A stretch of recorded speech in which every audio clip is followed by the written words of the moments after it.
Olá, olá, terráqueos! Se você é nosso amigo, seja muito bem-vindo, e se não é, considere-se um agora. Eu sou o Lúcio, este é o Toscocast, e hoje estamos junto com o nosso amigo João. Olá, olá, senhores habitantes do planeta Gosma, ou também a nossa querida máquina Sakura. Sejam muito bem-vindos ao nosso podcast semanal, falando daquilo que a gente mais gosta, né? Nerdice, especialmente Tokusatsu. Hoje vamos falar os melhores episódios de Jaspion, pra você não perder tempo com os fillers, né, João?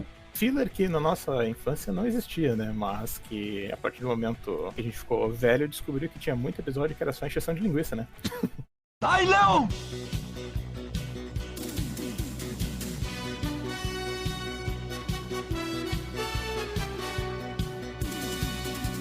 Episódio 1, Planeta Edin. Narrativa do episódio é o Edin comunicando o Jaspion. Jaspion, Satangos vai chegar e a treta vai começar. O primeiro episódio, ele já apresenta todos os personagens da trama, né? Quem tava pensando assim, vai se desenvolver muito além disso. Sim, se desenvolve, mas não tanto, né? Mas já tem ali vilã principal, personagem, o herói principal, os coadjuvantes que estão sempre nessa trama. A única coisa que no primeiro episódio não aparece, que tu vai ver numa sequência seguida de episódios, é um cachorrinho ou um bichinho. Tem uma sequência de uns 10 episódios que sempre aparece um bichinho. Não sei se tu notou isso aí. Sim, sim. Sempre tem um cachorrinho, um gatinho, uma coisa assim. Mas no primeiro episódio aparece o Edin, que é o profeta. Aparece o Jaspion, que seria a criança, o ser da salvação. O Satangos, que é o inimigão, né? O próprio Satanás. Uhum. A Henri, que seria uma ajudante dele, e a Mia, né, que é Mimi, aquele bichinho maluco lá, bela cozinheira. E ela é parceirona de zoeira do Jaspion, né? Uhum. Uma coisa que eu gosto muito do Jaspion é isso, né? Ele é um herói, quando ele tá de armadura ele é uma coisa, quando ele tá sem armadura ele é outra, né? Uhum. Ele é muito zoeiro, né? Pros anos 80 ele era muito zoeiro. E aquela referência a Star Wars, né? Os caras bebiam muito dessa fonte, né? É inevitável. Nesse primeiro episódio tem a cena do bar intergaláctico, né? É uma referência direta ali, né? Até a alienígena tocando um instrumento, né? Sim. A briga que rola lá e tal. Tudo é Star Wars, né? Descarado, sim. Mas é uma delícia, né? Não tem como dizer que não é bom. Episódio 2 é aquele episódio que o Jaspion encontra uma nave com vários humanos mortos. A nave da Eleon é atraída para o planeta Peace. E lá encontram o regente planetário, que é um satélite artificial, que é o Sakura. A partir daí, tem pontos que são interessantes falar, como tem uma morte brutal ali no início do episódio. Bem no início do episódio, tem um habitante do planeta que é morto, né, por inimigos ali, que não são bem definidos quem são os inimigos também. A intenção do Sakura em construir um Império das Máquinas, isso vai aparecer latente ao longo dos próximos episódios, e a demonstração de sentimento de uma máquina, né? Eu achei muito estranho isso. Tem toda uma questão de aquela preocupação do avanço da tecnologia e pra onde que o mundo estava indo, né? Uhum. Quando tu vê toda aquela forma que o Sakura se expressa em relação à humanidade, acho que é muito disso, né? De dizer, olha, a gente vai caminhar rumo a um progresso X, mas será que esse progresso é realmente tão benéfico assim? Será que... Aí entra aquela visão meio matrixiana do negócio, né? Uhum. Será que essas máquinas um dia não vão se virar contra a gente? E Sakura vai lá e faz isso, né? O final do episódio tem a mensagem que é alerta para a humanidade, o planeta Paz explode, né?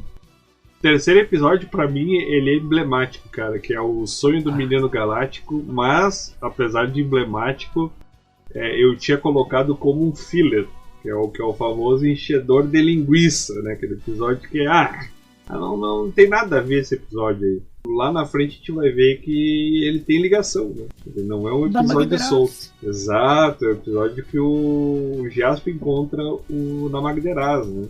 A princípio, ele é um monstro pacífico, estava agonizando lá, que ele tinha sido atingido por uma flecha envenenada. E o filho adotivo dele, né, que é o Coco, ele conta que foi criado pelo monstro, né, após a morte dos pais. E aí o Jaspion conta a origem dele também, né? Ele acha muito parecido o que aconteceu com o Coco, começa a lembrar o que aconteceu com ele e tal, a criação pelo Edin. e tudo mais. E aí eles começam a buscar a fruta da vida, que é a única coisa que pode salvar o monstro. Né? Coisa importante desse episódio é que começam a aparecer os novos veículos do Jaspion, né? Que até nesse episódio acho que a gente só tinha visto o próprio Dylion, né? Mas aqui no episódio do Sonho do Menino Galáctico a gente tem aparecimento daí do Diving Tank e acho que da Alan Motospace também. Sim, né? sim. Eu lembro também que esse personagem, ele lembra muito aquele cachorro dragão do Viagem Sem Fim, não, como é que é? É Viagem Sem Fim? História Sem Fim. História Sem Fim. Claro, passava muito no SBT esse filme, né? Pra caramba, né? E o Namagderaz lembra muito dele, né? Aí tem toda a temática clássica. Namagderaz, aí eles vão lá, conseguem a fruta, curam Namagderaz. Tatangos vai lá e corrompe Namagderaz. O Jaspion, então, entra no Dylion, luta contra o Namagderaz e consegue exorcizar o... Eu achei muito estranho isso, pra te falar a verdade, porque ele fala assim, ó, não vai ter jeito. O golpe Dylion e acabou. Não, ele livrou da maldição, mas aí não, né? E olha que na época nem existia ainda o Berebekan Katabanta, né? Então... Exato. Mas enfim, a Fúria do Pântano, episódio 4. Narrativa desse episódio é o Edin que ordena o Jaspion para o terceiro planeta do Sistema Solar. Quando eu vi o Edin falar isso, eu falei, ih, rapaz, não vem não. Não vem não, que vai dar ruim. E esse era chamado Planeta dos Monstros ou Planeta Terra. Um planeta que já foi regido pelos monstros que deve ser de grande valia para Satangos. Aí tu vê que aqui na Terra, tipo, que a monstruosidade é normal. Não sei se ele quis dar essa ideia de que a monstruosidade pro humano é normal, ou se eu tô viajando demais, né? Cara, eu tive uma impressão muito parecida com a tua também. Mas aí depois, quando tu vai vendo a série, ela vai transcorrendo, tu vai vendo que tem também essa alfinetada na humanidade, né? Na monstruosidade que a humanidade é capaz de ser, né? Por mais que a gente tente enquadrar numa série infantil, Jaspion não é do perfil infantil. Não é. O Tokusatsu ele não é do perfil infantil. Ele tem um propósito. É bem claro nesses momentos, né? Nesse quarto episódio, então, eles chegam na Terra, né? Só que o Satangos já tá dando uns rolezinhos por aqui, né? Sim. Então o Jaspion tá atrasadinho, né? Tanto é que o Magaren já tava aqui com a organização, né? Pô, o Magaren já tá ali, bom, os nossos negócios da família, né? Tem que manter. Exato. Não, ele já tava esperando, na verdade. Ele falou, não, alguém vai chegar aqui, é o Jaspion. Tanto que quando ele chega, aparece daí eu não me lembro o nome do ator agora, mas o ator que faz o Magaren, ele tá num terraço ou num bar, assim, e aí ele fala, o Jaspion chegou à Terra. Tipo, já sabia da parada. Já tava por dentro, né? Por dentro. Aí aqui também tem essa parte interessante, que a Henri começa a falar sobre a poluição do planeta Terra. De como esse ar é poluído. Não sei se tu te lembra dessa parte. Sim, sim. A gente não pode ficar nesse ambiente aqui. Vou ter que usar uma máscara ou coisa assim. Lá em 85 eles já estavam falando da temática da poluição, né? E como vemos, né? Então, nós estamos aí em 2021 e ninguém sai sem máscara de casa. Infelizmente. Tem o primeiro enfrentamento de Satangos com Dylion, né? E o primeiro enfrentamento do Jaspion com o Magaren também. Os dois primeiros encontros ali dos nossos estimados heróis e anti-heróis.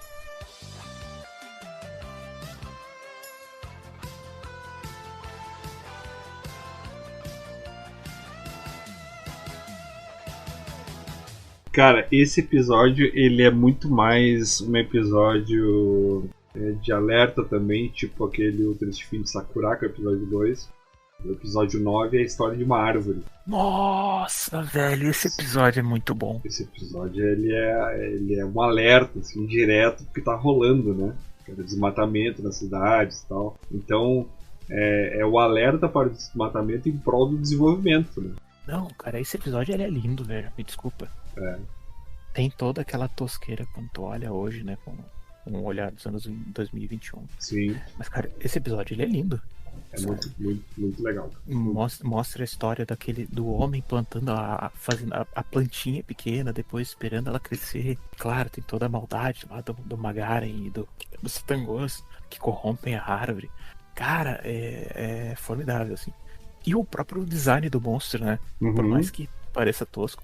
Eu acho fantástico. Como é que era o nome do monstro, velho? É o Troncor. Troncor. Isso, cara, que Pra mim foi o primeiro grande episódio. Pra mim também, eu acho que foi assim, o Jasper vai trabalhar muito com essa questão. Da questão ambiental, vai trabalhar muito da questão da consciência. E esse é um episódio que ele martela nessa questão do meio ambiente, né? Uhum. E o Jasper, ele sofre, né?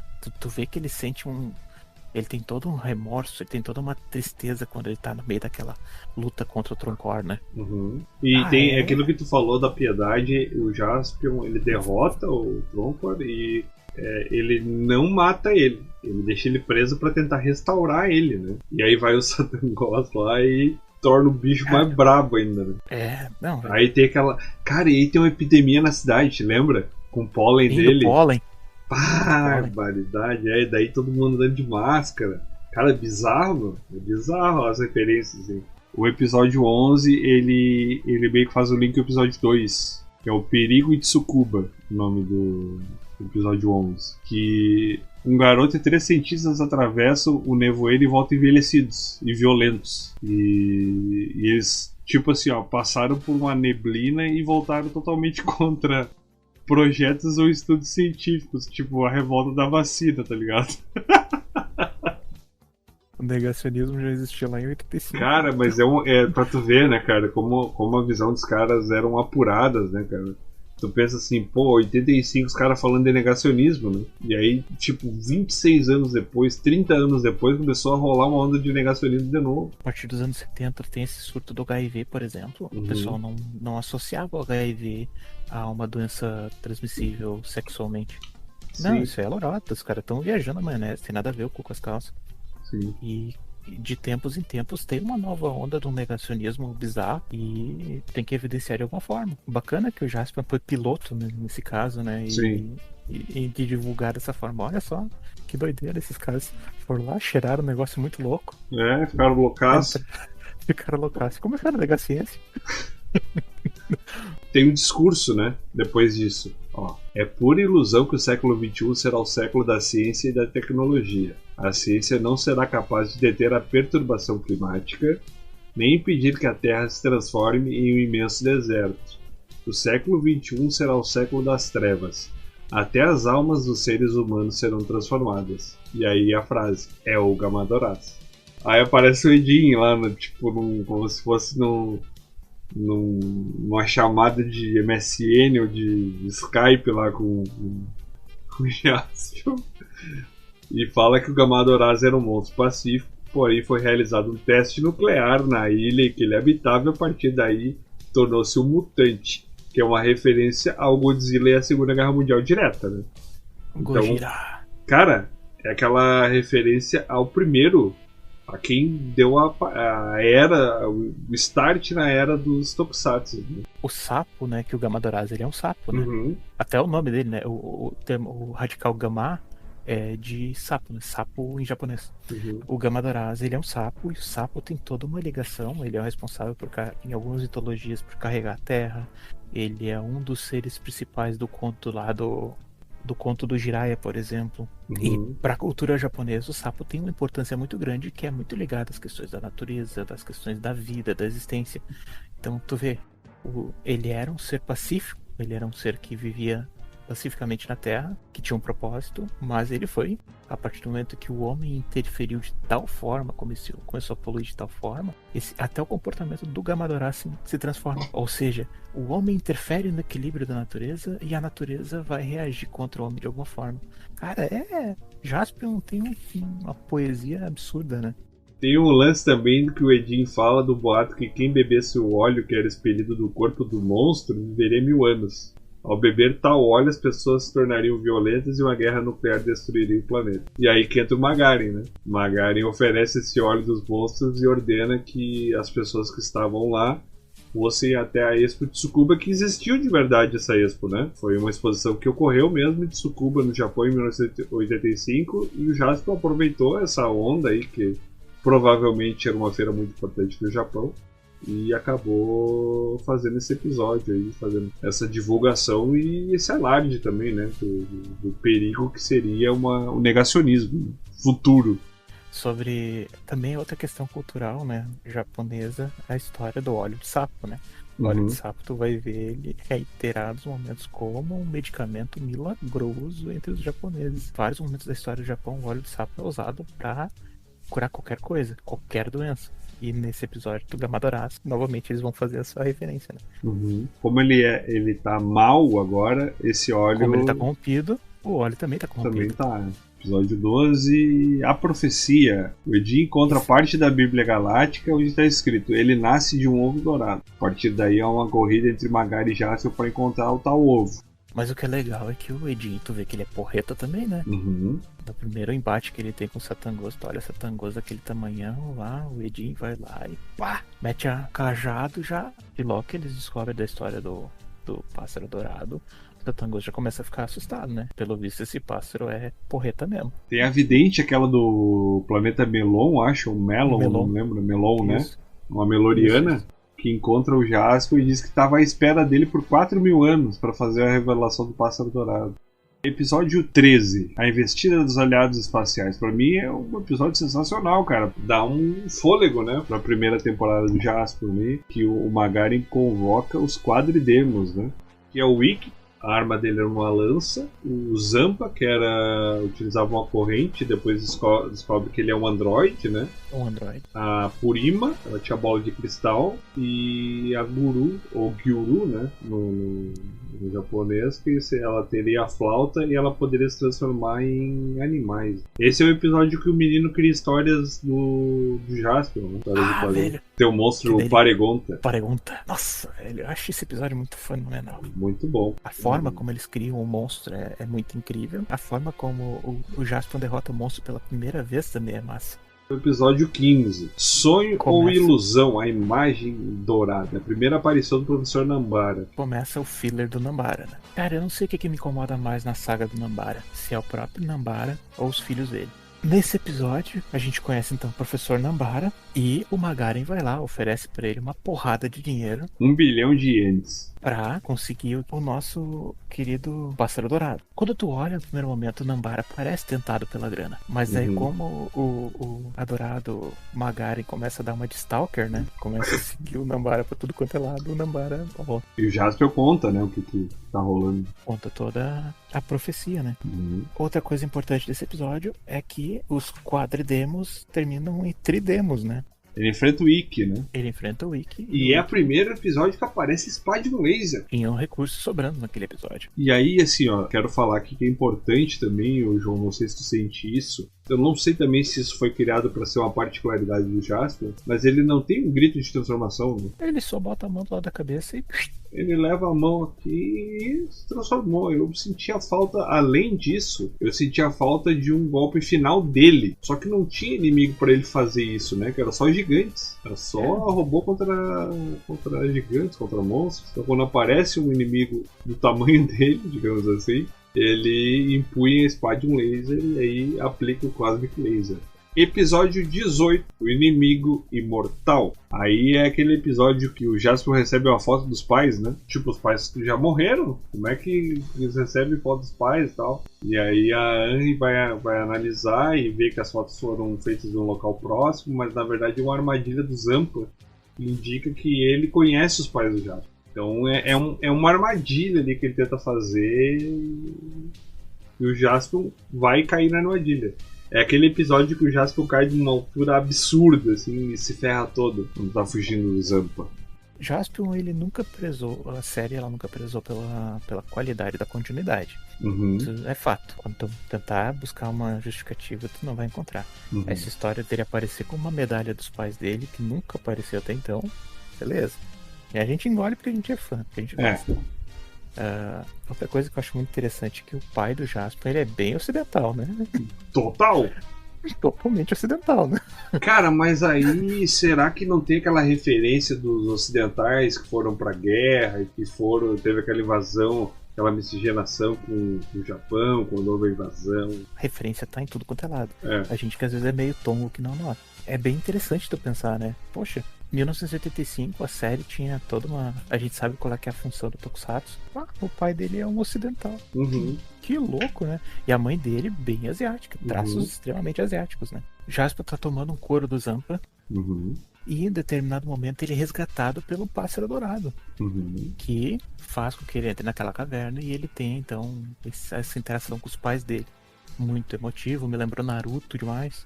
Quando o Narutinho tá lá conversando com a mãe dele, com o pai dele. Claro, na verdade o Narutinho bebeu disso, certo? Sim. E no fim o que acontece? Peleia. Aí o pai dele revela que... Os pais dele revelam toda a história da relação deles com o Zampa, né? Como o Zampa ele conseguiu destruir tudo por onde ele passou, e esse era o objetivo dele, e que não seria muito fácil do Jaspion vencer o Zampa, né? Como não foi. Uhum. O pai do Jaspion fala que ele é um androide, né? E isso, o pai dele revela. O ponto vital dele não é o mesmo ponto vital de um ser humano. E termina com o Jaspion vencendo o Zampa, na forma de androide dele, não sem o Jaspion tomar um couro antes, né? Tomou um couro ferrado. Foi bem difícil essa luta. E no final desse episódio acontece uma coisa inédita na série do Jaspion. Não sei se tu notou. Não. As crianças fogem.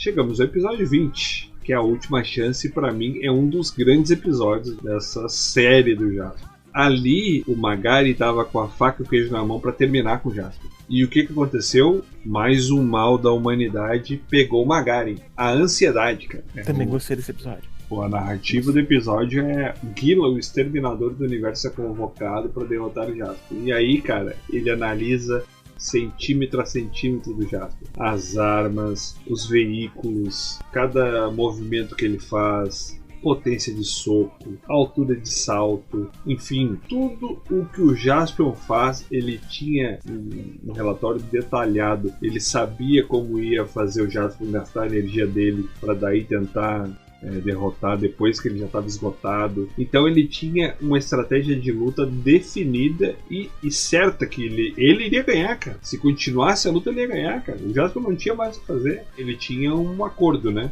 O Magari falou assim: olha, eu trabalho sozinho, não me bota ninguém junto, senão acabou o acordo.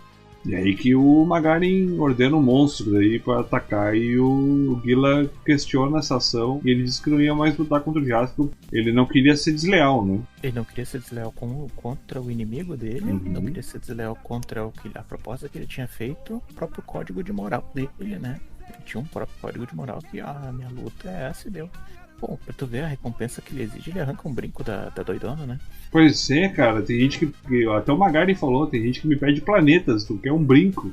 Esse episódio é muito bom mesmo, sinceramente. Não diria que é o melhor episódio, mas tá figurando entre os melhores, sim. Tem trama, tem o que tu não vê naqueles episódios ali que passa o tempo inteiro falando só do sumiço das crianças. Esse episódio tem, né?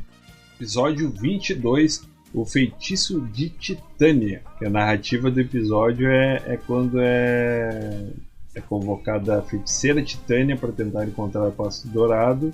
E aí o Nambara tem o reencontro com os filhos, finalmente, depois de 7 episódios, né? Mas a Titânia lança um feitiço na Kanoko, tenta convencer o Nambara que somente o encontro dela com o Pássaro Dourado pode quebrar o feitiço, porque daí o Magari ia aparecer na hora desse encontro, né?